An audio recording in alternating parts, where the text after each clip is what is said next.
మన దగ్గర మన కోడ్నలో కనుక చూస్తే లాంగ్వేజెస్ పరంగా కానివ్వండి, కోడింగ్ పరంగా కానివ్వండి, ప్రాక్టికల్ నాలెడ్జ్ ఏ విధంగా రియల్ టైంగా ఇచ్చే అవకాశం ఉంటుంది అంటారు వీళ్ళకి? ఎన్ని మంత్స్ ప్రాసెస్ చేస్తాం ఇక్కడ వీళ్ళకి?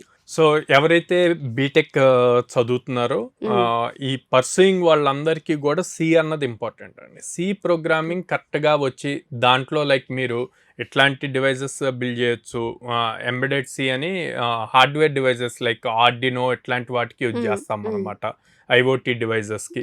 సో దానికి సి యూజ్ అవుతుంది. సో ఒకసారి దాని మీద ఇంట్రెస్ట్ వచ్చి ప్రాపర్ ప్రోగ్రామింగ్ నేర్చుకుంటే ఏ ప్రోగ్రామింగ్ లాంగ్వేజ్ అయినా ఈజీగా నేర్చుకుంటారు.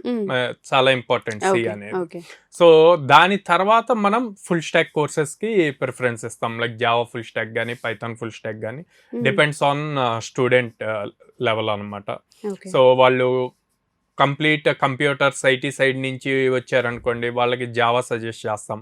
నాన్ ఐటీ నుంచి వచ్చిన వాళ్ళకి పైథాన్ సజెస్ట్ చేస్తాము.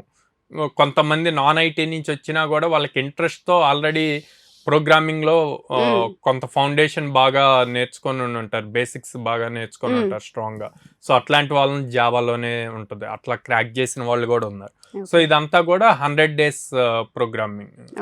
సో 100 వర్కింగ్ డేస్లో వీళ్ళు ఎంటైర్ ఒక అప్లికేషన్ని ఎండ్ టు ఎండ్ బిల్డ్ చేయగలుగుతారు అన్నమాట. ఓకే.